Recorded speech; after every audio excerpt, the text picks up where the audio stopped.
Καλησπέρα σε όλους. Σήμερα θα σας δείξω πώς να βάζετε δαχτυλίδια κλειστού τύπου στους νεοσσούς. Τα δαχτυλίδια τα βάζουμε την 5η ή το πολύ την 6η μέρα αφού βγουν τα μικρά από το αυγό. Μετά την 6η μέρα θα είναι δύσκολο να τα περάσουμε από τα δάχτυλά τους και στην προσπάθειά μας να τα βάλουμε μπορεί από την πίεση να τους σπάσουμε κάποια από τα δάχτυλα.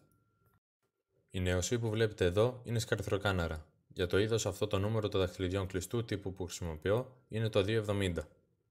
Επειδή πολλές φορές οι κανάρες προσπαθούν να βγάλουν τα δαχτυλίδια από τα μικρά και ενδέχεται να τα τραυματίσουν, μπορούμε να τις ξυλιάσουμε με ένα τραυμοπλάστη.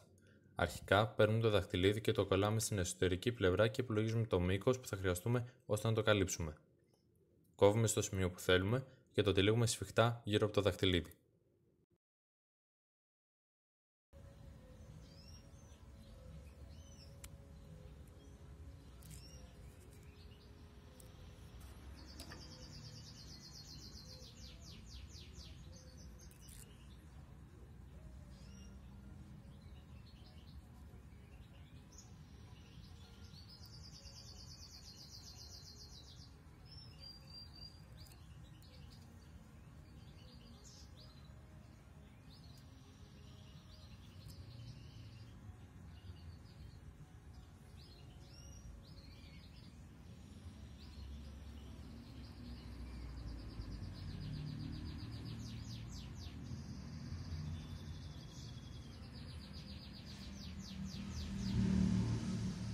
Για να βάλουμε το δαχτυλίδι, κρατάμε πολύ προσεκτικά τον νεοσσό. Τεντώνουμε το πόδι του και σιγά σιγά περνάμε τα 3 δάχτυλα από το δαχτυλίδι.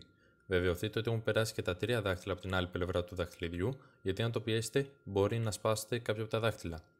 Σπρώχνουμε το δαχτυλίδι και μόλις φτάσει στην άκρη του πίσω δαχτύλου, πολύ προσεκτικά το σπρώχνουμε λίγο ώστε να περάσει το δαχτυλίδι.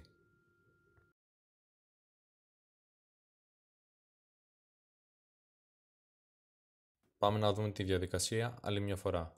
Εδώ πέρα βλέπουμε ότι ο συγκεκριμένος νεοσσός είναι λίγο πιο μεγάλος από τον προηγούμενο και αυτό οφείλεται στο ότι έτρωγε περισσότερο από τον άλλον. Όπως είπαμε και πριν, κρατάμε πολύ προσεκτικά τον νεοσσό, περνάμε τα 3 πρώτα δάχτυλα από το δαχτυλίδι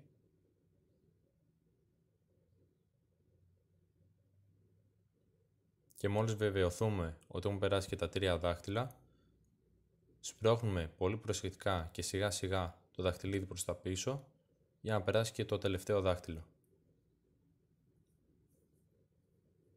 Αυτό ήταν το βιντεάκι, ελπίζω να σας βοήθησε. Αν σας άρεσε κάντε ένα like και μια εγγραφή.